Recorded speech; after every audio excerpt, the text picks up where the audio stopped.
Welcome to the Smokin Word.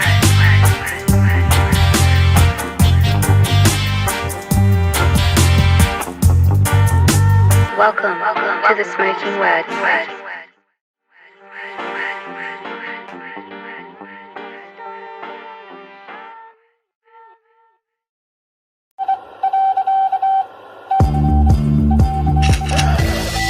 The Smokin Word. The Smokin Word. The Smokin Word. What up? The Smokin Word. The Smokin Word. What's up, everybody? We are live at the Smokin Word podcast, episode number 5. We're at Tsunami Fest in Reading, Pennsylvania, and I'm over here with a special guest, my boy, your favorite cat caller, Sweetheart, Skamito Dust. Skamito, Ladies, a.k.a. say hello, everybody. Say hello to everybody. What's up? Yo, this is Skamito, a.k.a. Scammy Davis Jr. For everybody out there, today's a very special day for me because I get to play with a lot of my boys. Right now we're at Tsunami Fest.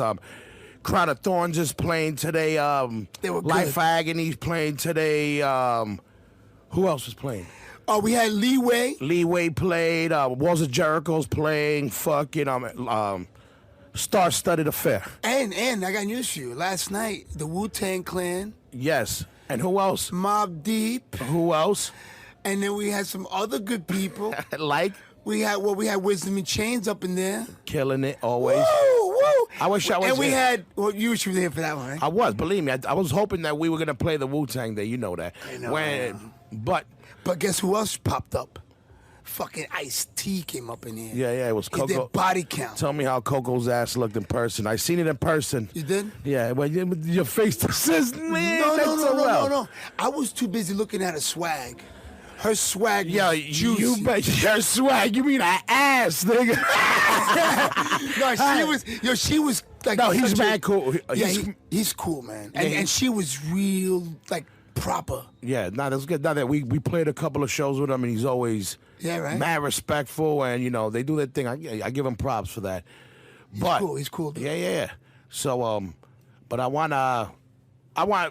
today's a special day because right now it's gonna be, I don't know which part, but this is one of the parts of a multi-part episode of it's a infamous Infamous, man. infamous tour story. It was probably top 2 favorite tours in my life, and I've been touring for 20 years. Wow. And Wow. basically, we were on how many years ago? I don't remember. It was 98, I think. 98 It was 98 or 99. It was basically, we were on the what would we call it? It was the Guilty by Guilty by Association. Look what we got tour. here. Look Guilty what we by- got Oh here. shit, Freddie Madboy just walked up in here. Yeah. Freddie, what's up, brother? I love you. I miss you, man. What's up? Amen. How'd you? Good. You did the family thing. It's great. Yeah. Well, anyway. Hey, love you, man. Love you. Yeah, I miss you, ass. I miss Check. Yo, right here, the fucking suitcase. Yeah. All right. We're getting, Hey, abadabaradadida, abadajida. as you can see, you. That's a language they don't know, right? Yeah. Haragabadagida, gabadangida. In other words, it's robotic, synthetic. we're gonna have somebody come in the code what they were just saying on the next. Scamatic, like Freddie said. We love you. We love this guy. Yo, I miss you, bro. Straight up. Yeah, we're gonna. But anyway, yeah.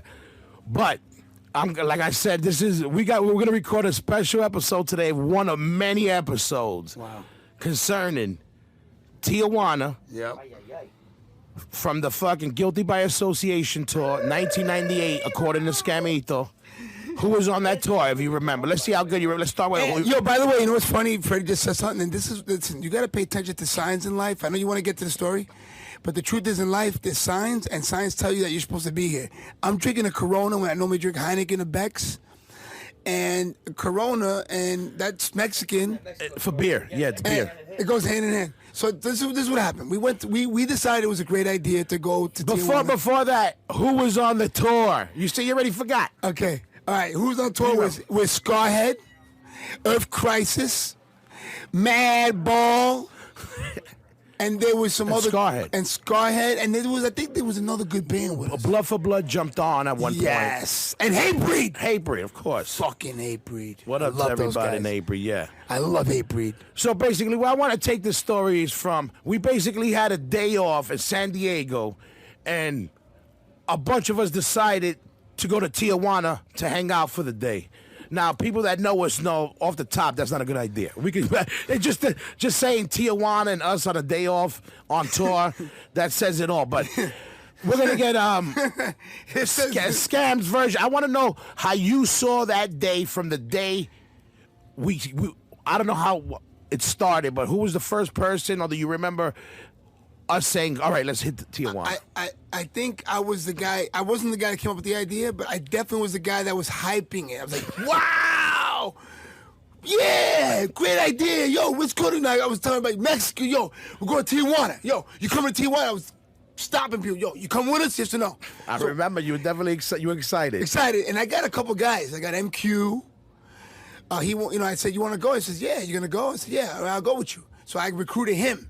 And then, obviously, Boston Mike was down for anything. Boston Mike, R.I.P. R.I.P. R.I.P.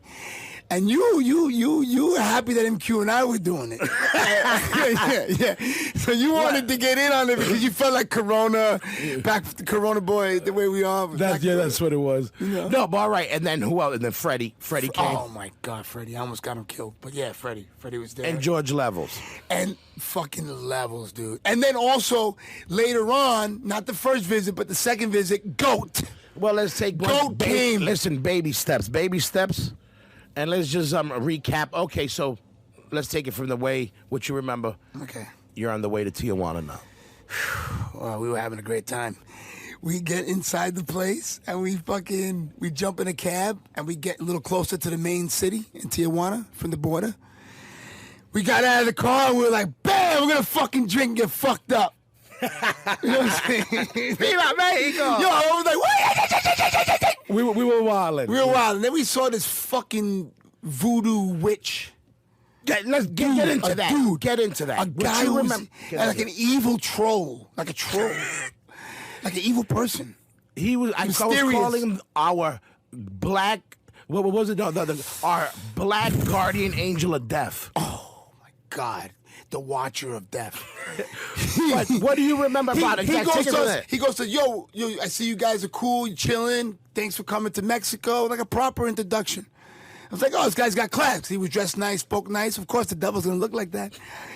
And then he's like, yo, I got a place for you guys. You go inside, and there's going to be a bunch of naked girls. And all the first round is free.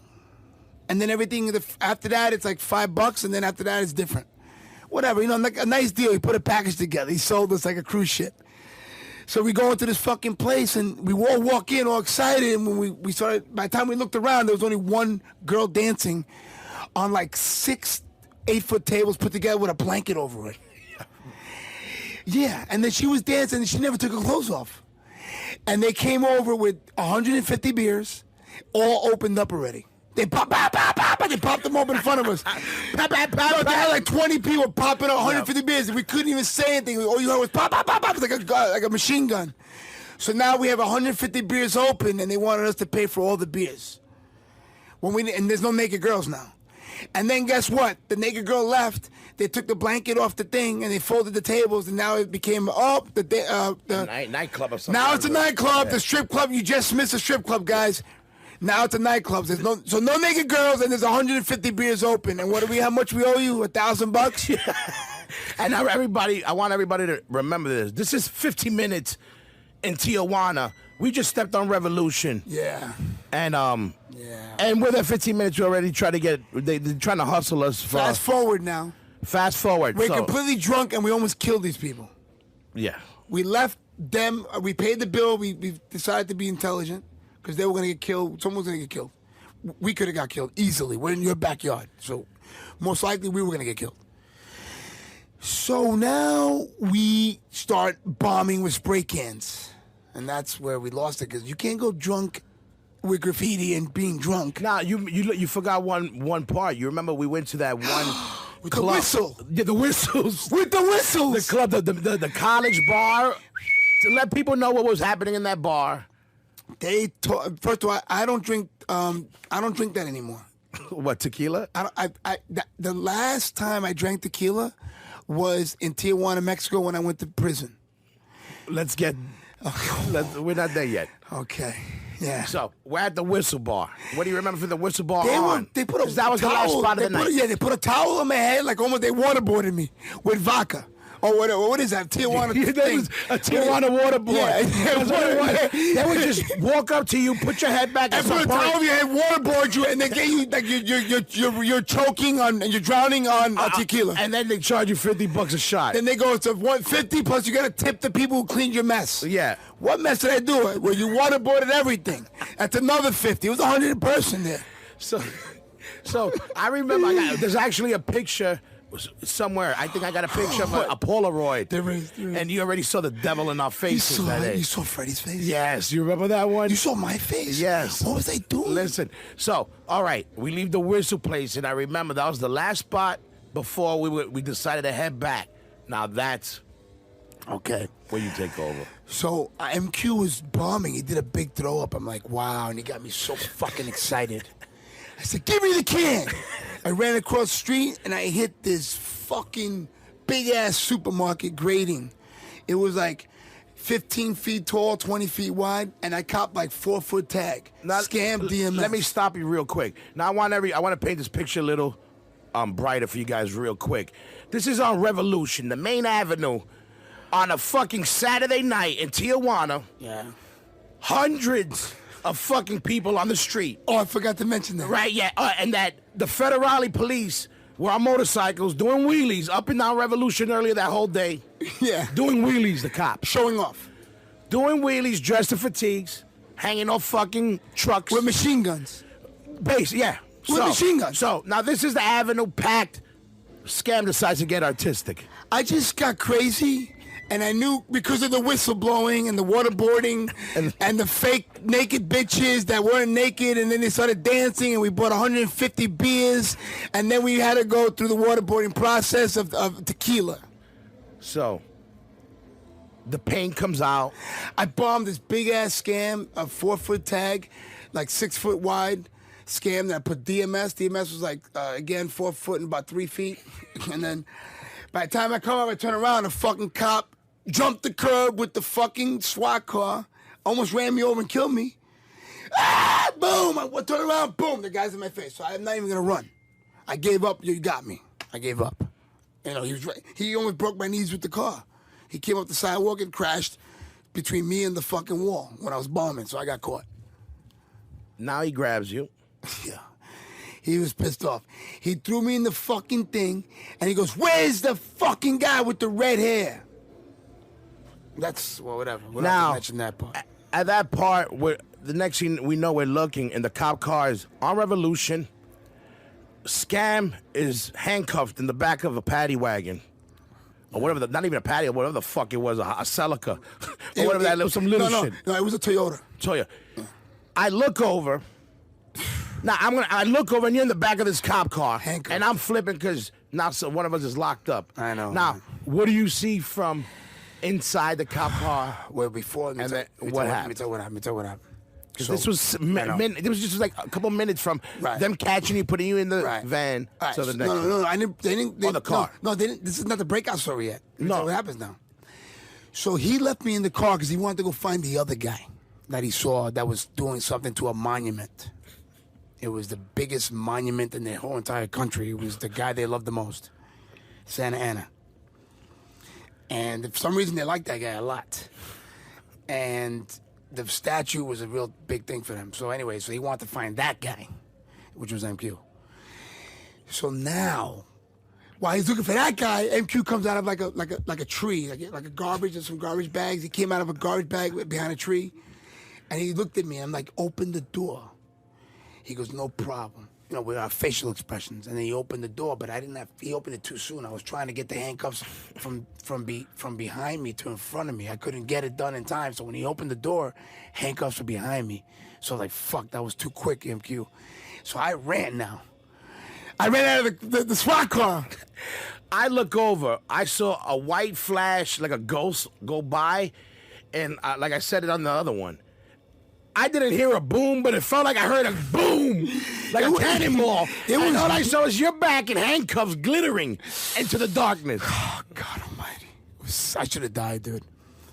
I'd never do that again in my life. So boom, the cop, the door mysteriously opens. Scam handcuff starts going running. Revolution, Tijuana, fucking 2 in the morning, 3 in the morning. Might have been 3:30. Whatever, whatever it was. So you disappear in the darkness, and we think that's it. Now you're running. What's happening? The guy, he had two choices. He said, do I get the guy who opened the door to release the prisoner who has no handcuffs on? Or do I go chase the guy with the handcuffs? I could probably catch him. Because the other guy booked like speed lightning, and I booked too, but I got handcuffs behind me. It's hard to run with that shit. Then he whips out his gun, and he's running with his gun in the air, and he's chasing me down this fucking alleyway now. And I think he shot off a round. Then he shot maybe like, I think he shot, maybe there might have been warning shots. There was warning shots. He didn't really shoot at me. George Levels went down. You know, he was shooting up in the air. Levels says he saw flashes. Right, it was in the air shots. Right, because it was. I knew like it wasn't as loud as the direct sound, but it wasn't even like I didn't hear no ping, like making shit, nothing. But I knew at one point, this guy's catching up to me. Yeah. So now I said I got to run 2 blocks back up to go back to the main Santa Ana Boulevard, whatever they call it. Revolutionary Boulevard. And anyway, so I ran up there and I said, let me give up over there. So I ran up there. When I got up there, I went right to the ground and I stayed there waiting for him to get me. I'm waiting for him to come. I'm giving up now. So the first way he responds to me giving up is a big fat kick. Yeah. He kicked my tailbone so fucking hard that for like 2, 3, maybe like 3 months away, my ear was ringing from the kick in my ass. So, he kicks you in the ass. Yeah. And then? He grabbed me. He fucking just was fucking manhandling me 2 blocks the other way to get back to the SWAT car. When he throws me in the fucking SWAT car, he was already like sweating head to toe because he ran 2 blocks down, 2 blocks this way, 2 blocks this way, 2 blocks to get me, to walk me back, whatever. Kicked me, was shaking me all the way, right? So he's fucking sweating his ass off. Throws me in the car, sits in the car, and all of a sudden, I almost had a heart attack. The front door opens up, and someone jumps in the front seat and closes the door. Who was that someone? Freddie Madball. Now, what does he tell you? I'm in the back seat as a prisoner with handcuffs. And I'm in the middle. On my left is the cop. On my right is Freddie Madball. My ass is hurting. My ear is ringing. And I look at Freddie's profile and I look at his profile. And they're looking at each other in the eye. And the first thing I said was, my stupid decision of me running and doing the graffiti is going to get Freddie Madball killed because of my stupid thing that I do. I swear to God. I said, Freddie's dying today because you can't go into a cop's car. Freddie was obliviated. Right. That day, by the way, too. Everybody was. His face, he looked like a the fucking... devil. Everybody had the devil in him. Yeah. So he's in the car. Now what? He talks to the cop, and the cop somehow respects him. I don't know how, because if that was the cop and you went into my car and invited, the first thing I do is I put a bullet in your stomach. You don't come in my car invited. Who are you? You trying to break him out, nigga? Let me put a bullet up your fucking ass. He didn't shoot Freddie, and I was so nervous about that. So Freddie's gonna die today, right in front of me because of me. But that didn't happen. Thank God. Thank Jesus. And then he looked at Freddie's eyes, and Freddie goes, yo, can I give you some money right now? This guy's got to come with us, man. Like that. And the guy goes, no, you can't do that. He goes, well, what can I do? I want to help him out, man. He's a good guy. He goes, go pick him up at this place. We'll be waiting for you. Yeah, he gave him some address to some precinct or something. Right? And they wanted $5,000 when we got there. So they actually, in reality, they wanted the money. Yeah, but they wanted to do it properly. Yeah, or at least make it look like that. Right. Now, this is what I always want to know because I never. All right, they got you in the car. I want to know from the second they're pulling you out the car and where you go from there. I want you. So you're locked up. All right, so Freddie's now- running around. We're gonna hear that story eventually. Right. Freddie's running around on a goose chase looking for you. Now they got you. What do they do? Pull into the This is what police happened. Right after he precinct? left, right after he left Freddie, the guy really wanted to give me a piece of his mind, and he says, "I'm going to show you something. How we do out here." And he started going fast in the car and stepping on the brakes, and my head was banging. Boom! I'm like, oh shit, this guy's he knows what he's doing. So he's going fast, like every street, and he's drag racing by himself. And I'm bouncing inside the car. My head, my shoulders, my collarbone, everything is hitting everything. So he's kind of beating me up in the car without him beating me up. Now, we get into this fucking precinct. And we walk in, and the first thing that we do, we walk in, and they cut the line. There was a whole bunch of people online to go see the judge. The judge is sitting on a chair. I'm in front of him looking. He's like 2 feet under me. Sitting in the chair. He's not above me in America. Not in this big fancy wooden Yeah. podium. Here's a guy on He's in a fucking shitty chair. Yeah, on a fucking 8-foot table, sitting on a metal aluminum chair, whatever. And he's like, "What are you doing?" The guy goes, "Santa Ana statue," some shit. The guy took the pen. No, not yet. First he starts getting mad. What? The statue?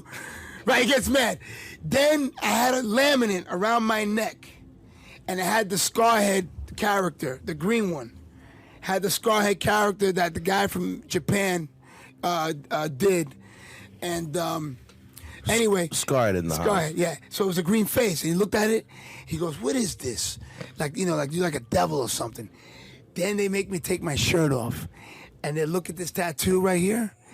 And they didn't For everybody out there, Yeah. it's a mummy on fire, right? Is that a good way to describe it? It is, yeah. You could, if you ever see SKAMDUST anyway, you can ask him the meaning, and if he feels like he's in the mood to tell you, he'll tell you. But it's basically a mummy kind of on fire On my right arm. on his right arm. But the guy didn't know that because he's not artistic. He saw an animal that reminded him of a chupacabra. Because chupacabras have scales in the back. Oh, yeah. So he goes, "¿Qué es eso? ¿Una chupacabra?" He owned the farm. This is what I found out. Yeah. The judge owned the farm where the chupacabra sucked the blood out of his cows, out of his herd. And so he was pissed. He took it personal. Took the pen. I know a couple chupacabras. Oh, that one in Florida. Yeah. The one in Florida. Remember that one in Orlando? Yeah. Pachanga. Pachanga. Anyway, he took the pen, slammed. He goes, and then then the guy said, okay, he's mad at me now because of chupacabra. Then the guy goes, "By the way, they're here because they did graffiti on the statue of Santa Ana." Then he took the pen. He took the pen and he slammed it. Harpooned it. And the pen bounced off the table, started flying. There he goes to me. "Te voy a señal a respetar a México." That's hard. Well, hold up. I'm going to translate it for you gringos out there. He says, "I'm going to show you how to respect Mexico." You Yeah. understand? One of these. No, one of these. One of these. Thank you. Please. That's what he said. In other words, you. he told me, "I'm going to show you how to respect Mexico." I'm like, oh, man, what does that mean? That's when they took me into the back room where the police were changing because they were changing shifts. And I walk into this fucking locker room, and I'm like, this ain't a jail, this is a locker room. And everybody was changing their clothes and high-fiving each other and chilling, and they were hanging out. And it turns out they were in their own locker room. Can somebody open this beer for me? You're right. You're Yeah. right there. You're like a fucking Yeah, a scarecrow. a scarecrow. So you're in the fucking locker room. So now they took the handcuffs off me. I was like, oh, the handcuffs are coming off me. I had handcuffs for like 2 hours. They took them off, then they put the handcuffs back on, but they put them in the front. Then they said they got a cardboard box. They put it on their hold. They go, "You're going to walk from here to here at the other end of the locker room," and there's guys in both sides of me. And they go, "We'll let you go if you can put blood in the box." So as Wait, hold on. What do you mean? they want me to cough up blood on the box, and they'll let me go. So I thought I was going to jail. Now I'm in the locker room. So now I'm walking with the handcuffs with the box. I'm getting some tremendous smacks. No punches, like like a phone book, a slap, a kick. No punches though. But they're just kind of giving you Yeah, some. but good ones. I mean, yeah. They did a good job. Good job. They were good. They were good bad guys. Yeah. Like one time, like I fell into one of the benches, and I think I cracked my rib on that one. Like, because I got one left and one right. They came in like bang, bang, and I just kind of fell. I broke my rib or something, whatever. I got punched or kneed or whatever.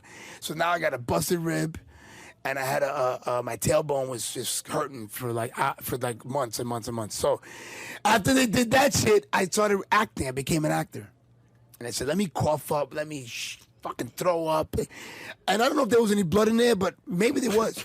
But I just gave them, whatever. My nose is bleeding, so whatever. They got everything. They got the blood. They got throw up. They got mucus, everything. So now they take me into the jail. They walk me into this jail, and I walk in. I'm like, holy shit, there's girls in here too. They had girls in there. They had girls in there for a brief minute because they couldn't move it around, and they're gonna get raped. Yeah, so they had. Fuck you! What do you call that shit? What do you call it? They had a mix up, and they had what do no you call guards. it when you got boys and girls together? Co-ed. You had a co-ed jail or cell. Was it a co-ed? The cell But was co-ed. The first cell. Then there was many barriers. There were many layers of cells, and the prison it's really the way they got it set up. It's almost like a little city within a city. And they had like plants growing in there. They had like avocado plants in there, and they can like grow something, eat something. And then anyway, I met when I was in there, I knew I was in trouble. I had a little problem with some young kids because I was thirsty. I was dehydrated from running, getting beat up, and all that. And I needed to drink something. Where's you out? And partying and drinking, Yeah. and waterboarding, waterboarding with the liquor. That was the song, remember? Oh God. But this is the whole thing. So when you ended, that was the first day. You were there 2 days, 2.5 days. Yeah, I think 3 days, 2 nights. The first day you just stood kind of like going through the system, right? Right, but then I had $3 on me. For some reason they let me have $3 on me. I don't know how they did that. I don't know what. Well, I don't know if someone left money. I don't know. I had like $3. I don't know how I had it, but anyway, I bought some water, and the water seal was open, and they were sending me water that was coming out of the drain, and I don't want to die at Montezuma's revenge. So I didn't drink the water. And the guy goes, "What's the matter? My water's not good for you." Some stupid shit like that. I'm like, "Yo, give me my money. I told you I want water that's fresh and clean. I thought you had a connection in the jail." So we kind of had a little, like, he came at me with a swing, and I just got real quick. I was just wanted to end it real quick, and I got a good shot, knocked him out. And then the guy that saw everything, he was a llavador. He was a key holder. Yeah, that's what they call him, the key holder, because the key holder is the one that moves the prisoners around to see the judge. Because the correction officers and the cops, they don't go into the prison. So the llavador saw what I did, and he saw like I was like backing myself up. Like I'm gonna die, but I'm gonna die happy. Because I accepted my death. I already going in there. I already knew I was gonna die. So, and I saw the vision of my parents or my brother coming, identifying my body. I saw all that in my head. So I accepted death, and I was cool with it. And then I became the llavador with this dude. Him and I became the llavador, the key holder of the prison.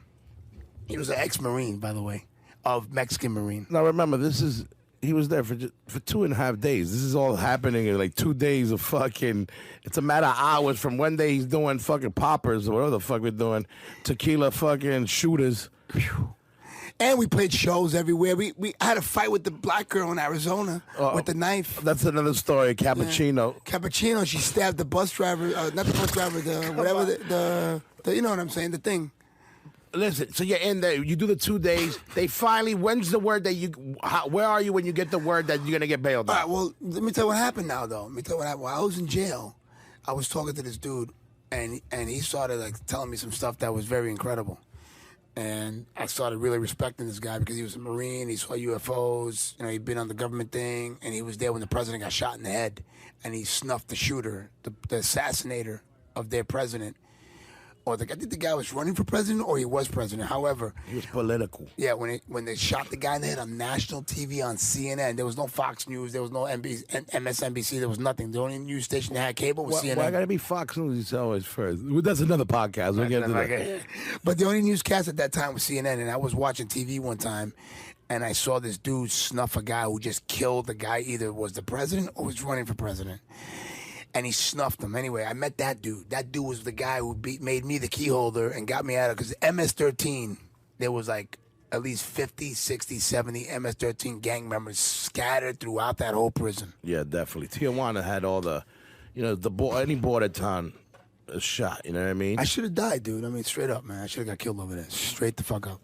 I don't know how that cop didn't try to shoot you. I mean, he must deal with that, but still, the shots going off, police, people running in handcuffs. How the fuck somebody didn't die? I don't know. What I want to know, where are you when you get the word that you're gonna get bailed out? Let me tell you something. At one point, I'm sitting and we're having a good conversation, me and the ex-Marine from Mexico, and he tells me, I don't know why I'm going to tell you this, but I feel like telling you this. I think God wants me to talk to you. I said, what do you want to tell me? You're going to have 2 boys. I'm going to have 2 sons? He goes, yeah. I go, yo, bro, I'm a fucking, crazy. I didn't know that. Yeah, graffiti writer, rock star dude. What do you mean I'm going to have 2 sons? Yeah, you're going to have 2 sons, man. But wait, before he said that, and I'm going to end it like this. Before he said that part, he said to me, when he told me the story that he was the guy that snuffed the guy who shot the president, I go, I saw you. The minute he told me that, that's like God telling me, or whoever you believe God is, a universe, but to me it's God. God told me, yo, buddy, you're not going to die in prison. I got you. Because what are the chances of me looking at this guy 10 years ago? This happened 10 years before I met this guy. I saw him on TV in New York City, in Corona, Queens. I happened to be watching CNN News. I see him snuffing the guy, and I meet the guy who snuffs the guy in a Mexican prison. I'm like, I'm good. Then he tells me, I'm having 2 kids, and guess what happens? I hear, Franco! Franco! Franco! It was, Isak was there. He went to bail me out, too. Look how funny that is. So when they came to bail Scam out, Shit. Isak was one of the guys that shut up. Isak just walked in. Guess who we are lucky to have walk in the room on cue. You saw that worked? Special things happen. Damn it, Isak, do me a favor. You came to feed me. You gave me an avocado, like a sandwich or something. I'm still feeding you. So basically, Isak found you. You had no clothes on. He clothed you. They fed you. They bathed you. You see the little monkey on Hangover? That's what I did for him. That's his role. So Isak showed you. Boom. Yo, he's so good. I love him, man. I don't care if anybody's gonna diss me. It better be Isak, nobody else, because he just walked in here, guys. You have no idea. I'm having a conversation with Hoya, and the devil of the Jewish people comes here. And he starts talking that quick and destroying me like that. I let him go. He's the only one that can do that. Nobody else is allowed to do that. I'll let you guys do the podcast. No, do me a favor. When you came to visit me in the prison, when you get to visit me in prison, how was it? It was great. Yeah, dude. What do you mean? Yeah. Hoya warned all of us. Yeah. No, you did. No, you did. Look, the one thing I remember. I told you guys. I remember I looked at you and I said, yo, you coming with us? We're going to TJ. You were like, no. It was like American me. He said, "Want to come out?" I said, You're like, no, I'm staying in. Stay in. I said, you got to lie. Because I'm staying in. Isak was so smart, but you know what? You know what I like about Isak? Because he should have been annoyed and say, fuck SKAMDUST. He's fucking up my tour. I got to keep going. Isak said, I'll let the one tour. You didn't go to one of your shows. The best part I was locked up and you came to visit me. The best part of this was I heard on the way back you came back with a giant Jesus. So a Jew brought a giant Jesus across the border. One Jew carrying another Jew. Jesus was the Jew. Jesus was a Jew, guy. Exactly. Yo. Jews for Jesus. Finally. Yo, Chronothorns is going on stage now? Yeah. Oh shit, how much you go on? I go on 5 minutes. Oh, yo. Right, let's finish the story up real quick. You're out of jail. Right. Oh, okay. They let me out of the fucking jail. I decided to say, yo, I'm gonna get the fuck out of here, and I'm gonna go back to America. And for some reason, I thought America was like over there, and I started walking to that direction. So I'm walking 2 blocks. When I get to the second block, you know what I see? What do you see? I I see 1, 2, 3, 4, 5, 6, 7, 8, 9, 10, 11, 12, 13, 14, 15, 16, 17, 18 fucking dogs. A bunch of dogs pouncing. Looking at garbage, looking at squirrels, anything. They're gonna kill something. The wild dogs. They're just like hungry and they gotta eat something, right? So, my heart starts beating and I'm like, oh my God, they're gonna fucking get me. I can't hide. They're gonna sense me because I had an option: hide or run. I decided to run. I run so fucking fast. I get back to the prison. Nobody's opening the door. I had seconds. There was a van parked in front of the prison. Jump in front of the van, and I put my back laid flat, looking at the sky, not looking at no dogs in the eye contact. And the dogs are going crazy. Woo, woo, woo, woo, woo, woo. And I'm like, you can't see me, bitch, because I'm in the middle of the van, back faced up to the sky. On the roof of the van. On the roof of the van, hiding from them. A limousine pulls up. A limousine pulls up. A limousine. The window rolls down halfway because the dogs are going wild. I'm like, I look at the fucking limousine, and who do I see? Goat. Goat's in the limousine. I say, is that you, Goat? He goes, Scam? I go, yeah. Goat. I said, roll the window back up and open the sunroof. I jumped from the van into the sunroof to get into the limo, and George Levels was in the car too. Ladies and gentlemen, we out. Follow us on SoundCloud.com. Follow us on our YouTube channel, Smokin Word Podcast. Make sure you check out CasaDeRock.com. Peace.